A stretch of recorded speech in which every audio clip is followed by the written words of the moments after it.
Hello po, magandang gabi, no? Magandang umaga, nasa panig man tayo ng mundo. Ayan, sana po rin nasa maayos na yun, no?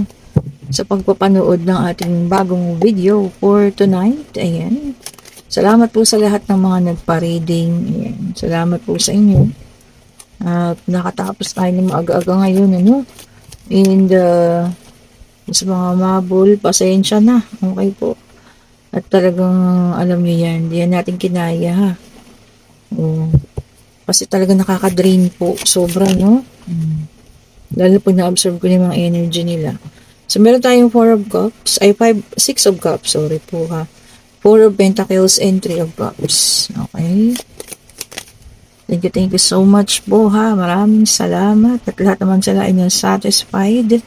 And, meron tayong the Chariot, ano? Okay po. Natutuwa ako doon sa reaction ng mga first time na nagpa-reading sa akin, ano.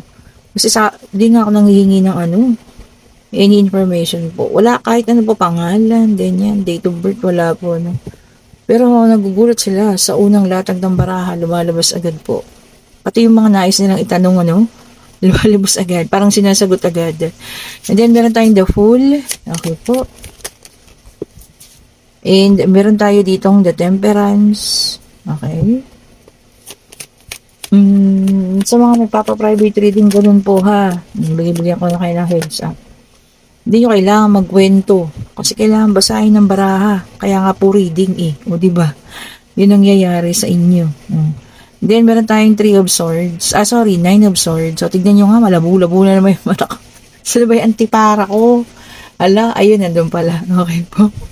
And then, meron tayong Page of Cups. Okay po. Ito na, kompleto na ang ating, situational reading. O, ayan. So, uulitin natin, ha. Hindi po lahat pwedeng makaresonate. Pwedeng ito ay sa kanya, pwedeng sa iba, pwedeng sa iyo. Pwedeng kung kanino man po, ha. So, hindi lahat po makakaresonate. Okay, so dito, ha, may nakita na tayo ditong,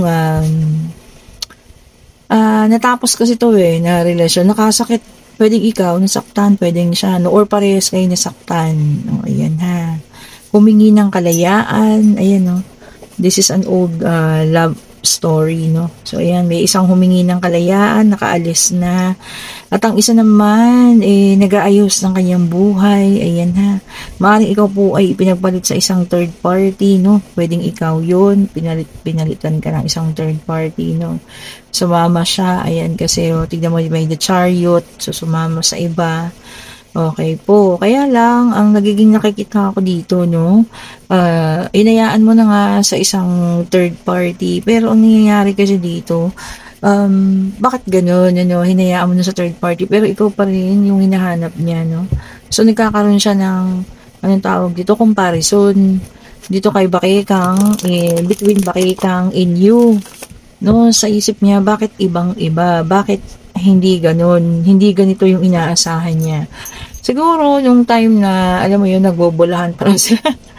Nagbobolahan. O naglolokohan sila. Para, alam mo yun, maagaw nung isa yung isa. Nagpapakabait. Ngayon, nakita na yung tunay na kulay. So, ngayon naguguluhan siya. Kasi hindi yun yung inaasahan niya. Kasi kumuha siya ng third party or na-involve siya sa third party dahil nga naisip niya na baka mas okay, mas magiging maganda, o diba, magiging okay yung relasyon. Pero hindi Ang nangyayari, nagkakaroon ng comparison. Kino-compare niya yung relasyon niya before at yung relasyon niya ngayon. O, diba? Kaya nagkakaroon pa ng pagkakataon na talagang nagkakaroon siya ng kalungkutan. Parang naisip niya, tama ba ang ginawa niya? Tama ba yung naging desisyon niya? Diba? So, makikita mo lang kasi naman talaga yung mali pag nandun ka na sa sitwasyon na yun. Okay po, so meron tayo ditong the number 1. May number 1, ha. The Magician. This is the most powerful, ha, card po. Aside dito sa the Fool. Ayan. Isa to sa pinaka-powerful din. Major Arcana. Ayan, ha. Sabi niya rito, sabi niya, willpower in directing your will. So, ngayon, kahit na anong nababalitaan sa kanila, kahit na anong, basta ang iniisip mo lang ngayon, yung gusto mo, yun ang gagawin mo, ha. Hindi ka nagpapa-apekto kung ano may mga nangyayari sa kanila, kung ano man sasabihin ng ibang tao. So, talaga ngayon, sarili mo lang po. Which is good. Hindi natin kailangan magpa-apekto, ha? And, binabangon mo yung sarili mo, no? Baka kasi isa rin tong tao na to, na nagpalubog sa'yo pagdating sa financial. So, ito ngayon, binabangon mo yung ano mo, ha? Financial mo rin, yung mga assets mo. Lang yan. Isa rin pala siya sa ano. O, di ba po? So, itong tatlong to, bigla na lang silang tumalon.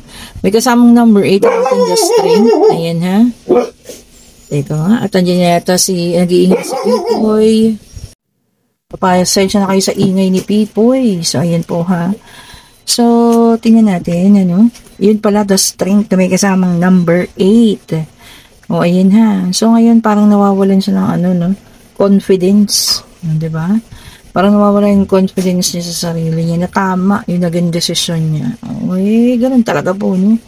Kasi talaga sabi ko nga, makikita mo lang yan pag nandun ka na sa sitwasyon na yan. Okay? And then, Ace of Cups, ay para sa iyo, new beginning. Baka meron na rin panibago, no? Na, ano yan, nagpapasaya sa inyo. Pasensya na kayo kay Pipoy. So, ayan. Kasi meron tayong new relationship. Okay po. And, meron ulit tayo ritong number 6. So, 186 ang ating numero, no? And, pwede, ito naman the lovers. Okay po. Maaari din makilala na rin natin. Kasi naman po, yung, panibagong tao, na siya pong tawag dito, maaaring maging natin, soulmate. O, ayan na ha. So, siya na yun. Kung siya man ang inyong soulmate, o ayan po ha. Maaaring ito na nga, paparating na. So, hindi itong si X. So, maaaring may bagong taong paparating po sa inyo. Okay po. So, tignan pa natin. Ayan. Tatlo kasi yun. Sabay-sabay. O, ayan. Ay, Ace of Wands. O, talagang new beginning ka na. Ayaw na. No? Ayaw na sa dati. Ayaw na sa nakaraan. Gusto na sa panibago. Ayun ha. Which is good para sa akin ha. Kung talaga po naman. Talagang wala na sa isip ninyo ang taong ito, kahit ano pang gawin niya, kung magbabalik man, alam niyo, baka hindi niyo na rin matanggap. Okay? Nag-mature ka na. Oh, 'di ba? Ang ganda, no? And naging stable na rin yung emotion. Ayan. So, hindi na. Oh, 'di ba po? Hindi na talaga. Oh, ito yung mga balikan na, ito yung talagang wala ng balikan no? And meron tayong the star, may number 17. So, ang numero ay 18617. O, yan po ha. Ang mga numero natin. So, ang the star symbolizes ito ng kahilingan. No? Maaring ikaw ay humiling na, alam mo yun, na kung talagang wala na, ay talagang alisin na ang iyong nararamdaman, So, ito na, pinagkaloob na. Or maaaring siya din yung humihiling na, alam mo yun, kung nagkamali siya, ibalik siya sa dati. Diba? Ibalik yung kung nasa saan siya before. Which is, napakalabong mangyari. Kasi kung nakasakit sila ng tao, kagaya mo, nasaktan ka nila. Sa palagay niya ba, ganun ba kadali yun na makakabalik? Diba? Yung iba, magdi-disagree. Kasi syempre, gusto pa rin nila Pero mas marami sa inyo, ang pakiramdam ko talagang nagkaroon ng pagkagising. Diba naman?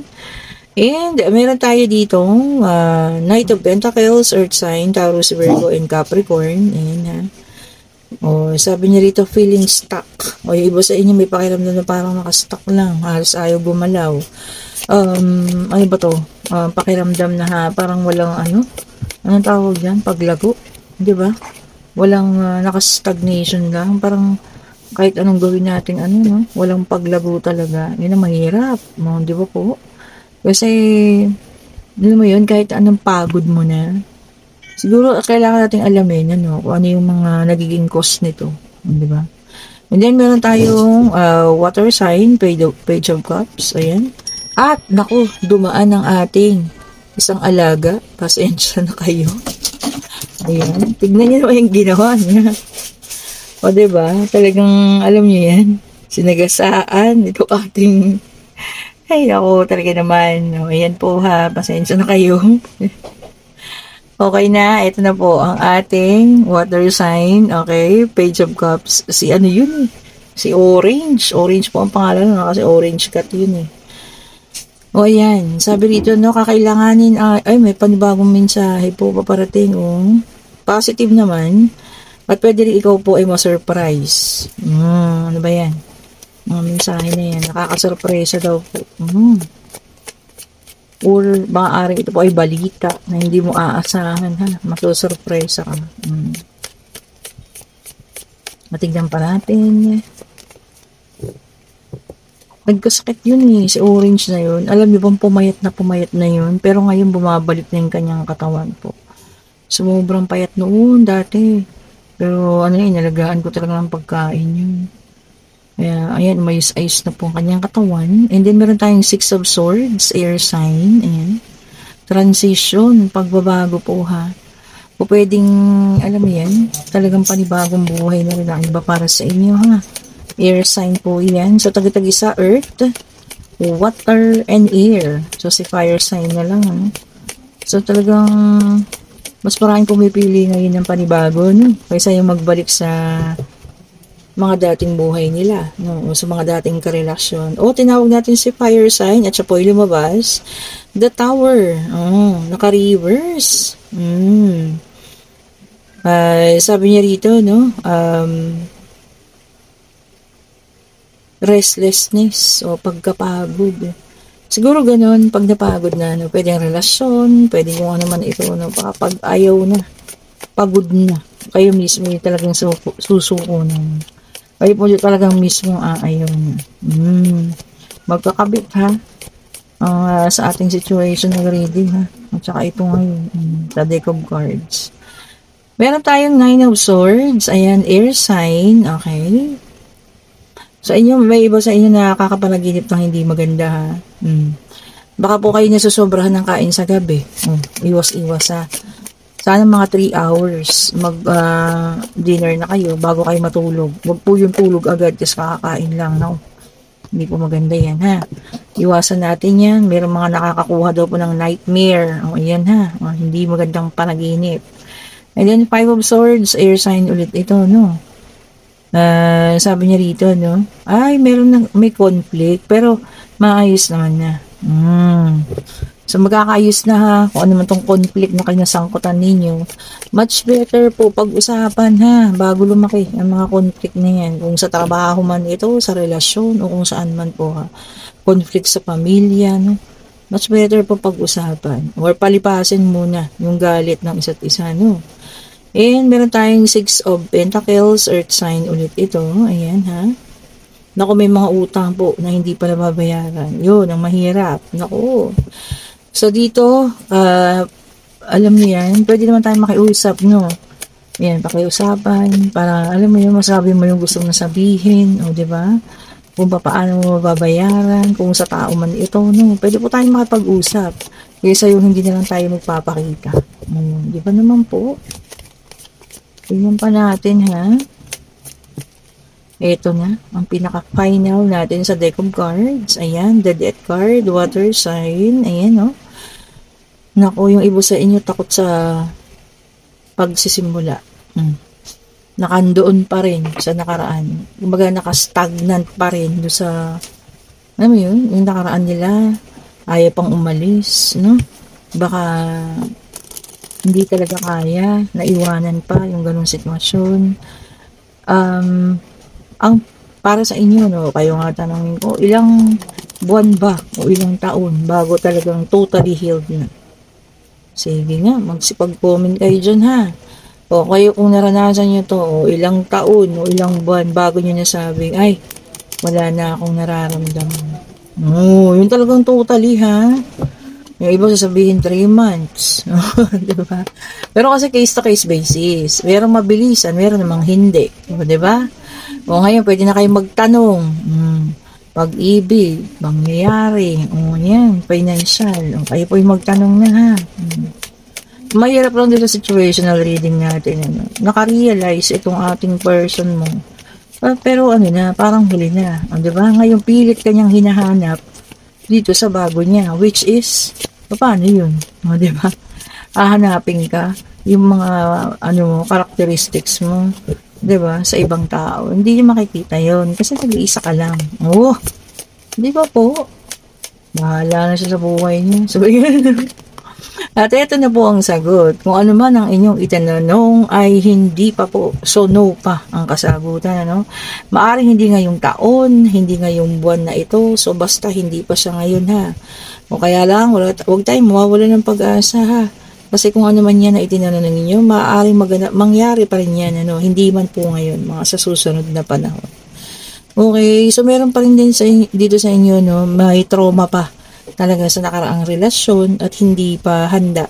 Okay lang yan, hintayin mo maghilom ka, hintayin mo wala ka nang nararamdaman bago tayo, alam mo yun, makipagkaibigan ulit or magkaroon ng bagong love life para alam mo yun, buong buo na talagang isa lang yung mahal nyo, siya lang yung pipiliin nyo sa bagong parating. Oh, di ba po? Uulitin ko kung kayo yung nasa situational reading, no, at nababalitaan mo na nagkakagulo sila, no, dahil nga sa, alam mo yun, pagkukumpara. Lagi kang naikukumpara dito kay bakit ka. Wala ka naman magagawa dun, di ba? Kasi problema na nila yan eh. Lalo na ng person mo, problema niya yan. Kasi ginusto niya yan. Okay po? Ng ex mo pala. And kung gusto niyo ating reading, pa-like, pa-share, pa-subscribe, and hit the notification bell po ha, para lagi kayong updated sa mga bagong videos na nire-release natin. At kay Madam Felicia ba yun? Madam Felicia, kung nanonood ka lagi eh. Kung gusto mo pong mag-order, ma'am, kung saan ka nagko-comment, ma'am ha, nandyan po yung link. Ako po yung naglalagay dyan, na pangalan Mystic Tarot. Tapos nakalagay doon, ma'am, to book a private reading and inquiries, please click the link. Click mo lang po yung kulay blue dyan ng mga letra-letra yan ha, papunta ng Facebook. Tapos i-click mo yung aking message, mag-message ka po, makakausap mo na ako kung paano ka mag-order. O, ayan po ha. Ayan, as early as now, sa lahat ng gusto ng private reading, ayan, magpabook na kayo ha. Sa ulitin ko po ha, okay lang naman pong magpa-cancel. Wala namang problema sa akin yan. Lalo talagang hindi pa naaayon, ano. Kasi para sa akin din kasi, ang aking reading po, naayon din sa universe. Kung talagang para sa'yo, kumbaga makakapag-reading tayo Pag hindi po talaga. O, diba? Yun yung para sa akin ha. Okay po, kaya naiintindihan ko yan. Pero wag yun naman ko ipa-power trippy. O diba, nasasabihin nyo sa akin na sige po kung ayaw nyo, wag na. O hindi Kaya ako nasabi yung ganun. Kasi nagparamdam ka na wala ka ng interes. O di po ba? Kaya ako nakapagsalita ng ganyan. O diba, na kung hindi kaya, okay lang po. Pwede namang itabi nyo muna yung pera ninyo. Ganun Wag nyo lang ako ipa-power tripping. Kasi, hindi, kaya naman po. Kung ayaw nyo na, di wag. O diba? Wag po ganun. O diba? Alam mo kung maintindihin akong tao Saka lahat inaayon ko talaga yan. Sa pagkakataon, sa timing, kung talagang hindi pa para sa'yo, hindi pa po para sa'yo. Pero kung talagang para sa'yo, alam nyo yun, mag-a-advance pa tayo ng reading niyan. Oo, di ba? So, advance pa tayo ng oras. O, ayan na, dinidisplay ko po sa inyo. Kita nyo naman, ang gaganda ng mga quality niyan. Wala pong bakbak yan ha. Matagal na po itong mga ito. Ayan, pure quality talaga. Thank you so much po for watching. Salamat pong muli sa inyo ha. Sa lahat mga nag-aabang palagi.